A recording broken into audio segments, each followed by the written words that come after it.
திருவிடைமருதூர் தாலுகா நந்திவனம் கிராமத்தில் ஆதரவற்ற நிலையில் தார்பாய் கூரையின் கீழ் வாழ்ந்து வந்த 70 வயது மூதாட்டிக்கு சமூக சேவகர் ஒருவர் தன் சொந்த முயற்சியாலும் நண்பர்களின் உதவியாலும் புதிய கனவு இல்லத்தை கட்டிக் கொடுத்துள்ள நெகிழ்ச்சியான செய்தி தற்போது சமூக வலைதளங்களில் வைரலாகி வருகிறது. நந்திவனம் கிராமத்தைச் சேர்ந்த 70 வயதுடைய மூதாட்டி தையல் நாயகி குடும்பச் சூழ்நிலை மற்றும் தனிமை காரணமாக ஆதரவின்றி தவித்து வந்துள்ளார். இவர் வசித்து வந்த பழைய வீடு முற்றிலும் சேதமடைந்த நிலையில் மழை மற்றும் வெயிலுக்கு தார்பாய் கூரையை மூடிக்கொண்டு மிகவும் பரிதாபமான சூழ்நிலையில் வாழ்ந்து வந்துள்ளார். இதனை கண்ட அந்த கிராமத்து இளைஞர்கள் மூதாட்டியின் துயரத்தை வீடியோவாக பதிவு செய்து சமூக வலைதளங்களில் பரப்பியுள்ளனர். இந்த தகவல் மயிலாடுதுறை மாவட்டம் பெரம்பூர் பகுதியைச் சேர்ந்த சமூக சேவகர் பாரதி மோகனின் கவனத்திற்கு சென்றுள்ளது. உடனடியாக நந்திவனம் கிராமத்திற்கு விரைந்த பாரதி மோகன் மூதாட்டியின் தற்போதைய நிலையை நேரில் பார்வையிட்டு அறிந்து கொண்டார். பின்னர் தனது நண்பர்களின் உதவியுடன் சுமார் ரூபாய் மதிப்பீட்டில் அந்த மூதாட்டிக்கு அழகிய புதிய வீடு ஒன்றை கட்டிக் கொடுத்துள்ளார். தமக்கு ஆதரவு கரம் நீட்டிய சமூக சேவகர் பாரதி மோகனுக்கு கண்ணீர் மல்க நன்றி தெரிவித்த மூதாட்டி தையல் நாயகி, ஆதரவின்றி தவித்த எனக்கு கடவுள் போல் வந்து இந்த கனவு இல்லத்தை கட்டித் தந்துள்ளார் என்று நெகிழ்ச்சியுடன் கூறினார். கடந்த 20 ஆண்டுகளாக தெருவோரங்களில் ஆதரவின்றி தவிக்கும் மக்களுக்கு உணவளிப்பது, மனநலம் பாதிக்கப்பட்டவர்களை மீட்டு அவர்களுக்கு புத்தாடை அணிவித்து காப்பகத்தில் சேர்ப்பது போன்ற பல்வேறு நற்பணிகளை சமூக சேவகர் பாரதி மோகன் தொடர்ந்து செய்து வருகிறார் என்பது குறிப்பிடத்தக்கது. மேலும் ஏழை எளிய மக்களுக்கு அரசு வழங்கும் வீடு வழங்கும் திட்டத்தில் இதுபோன்ற உண்மையான ஆதரவற்றவர்களை கண்டறிந்து உரிய வீடு கிடைக்கச் செய்ய வேண்டும் என்றும் அவர் கோரிக்கை விடுத்துள்ளார்.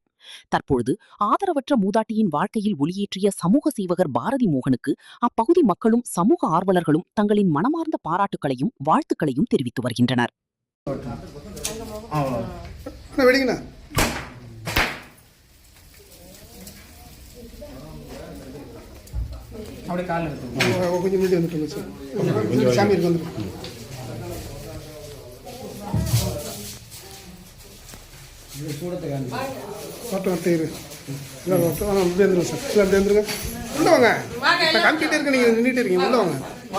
உள்ள போங்க.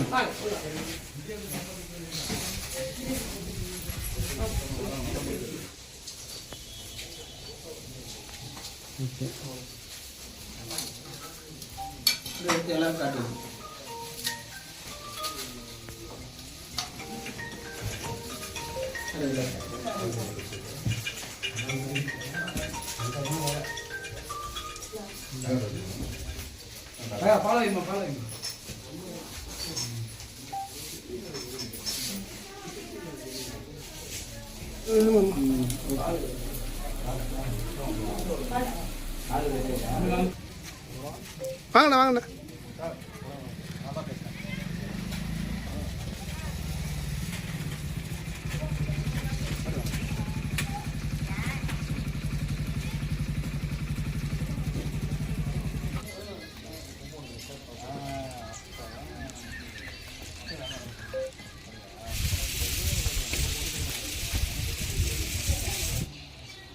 ஓகே.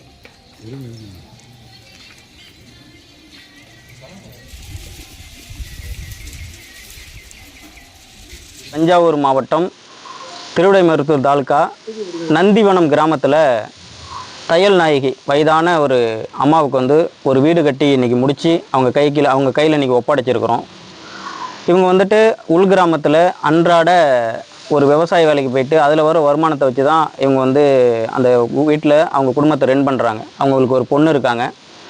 இப்போ வந்து சமீப காலமாக ஒரு மழை வந்ததுனால அந்த மண் செவரு இடிஞ்சு விழுந்ததுனால வீடு வந்து குப்புறப்படுத்து அதே வீட்டில் தான் ரொம்ப கஷ்டப்பட்டுக்கிட்டு மழையிலையும் வெயிலில் எல்லாத்துலேயும் அதில் தான் இருந்தாங்க. உடனே எங்கள் நண்பர் மூலமாக எனக்கு கால் பண்ணி சொல்லியிருந்தாங்க, சமூகர் பாரதி மோகன் அறக்கட்டளைக்கு சொல்லியிருந்தாங்க. உடனே இந்த இடத்துக்கு வந்து எங்களுடைய சமூக வலைதளங்களில் பதிவு பண்ணியிருந்தோம். அதை பார்த்துட்டு ஒரு நல்ல உள்ளம், அவங்க பேரை சொல்லக்கூடாது அப்படின்னு சொல்லிட்டாங்க. அவங்க வந்து 2,50,000 வந்து இந்த வீட்டை கட்டி அவங்க கையில் கண்டிப்பாக ஒப்படைச்சிருக்குன்னு சொல்லி சொன்னாங்க. அதே போல் அவங்க சொன்ன மாதிரி வீடு கட்டி அவங்களுக்கு பெட்டு, சேரு, அவங்களுக்கு வீட்டுக்கு தேவையான ஜாமான்லாம் வாங்கி கொடுத்துருக்காங்க. எல்லாமே வாங்கி கொடுத்து அவங்க கையில் இன்றைக்கி ஒப்படைச்சிருக்கிறோம்.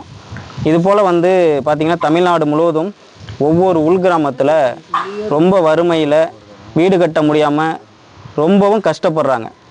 அவங்களுக்கெல்லாம் வந்து எங்களால் முடிஞ்சதை அந்த இடத்துக்கு போயிட்டு அது உண்மையாக இருக்கான்னு பார்த்துட்டு தான் நாங்கள் வந்து அவங்களுடைய முழு டீட்டெயிலும் கேட்டு, உங்களுக்கு வந்து அரசு சார்ந்த வீடு இருக்கா, இல்லை நீங்கள் இவங்க ஏன் இப்படி இருக்கீங்க, வீடு கட்டாமல் எதனால் இப்படி இருக்கீங்க அப்படின்னு சொல்லும்போது நிறைய விஷயம் அவங்க சொல்கிறாங்க. அது அது அது மூலயமா நான் வந்து அவங்க முழு டீட்டெயில் கேட்டு இந்த வீட்டை வந்து நாங்கள் வந்து கட்டி கொடுக்குறோம்.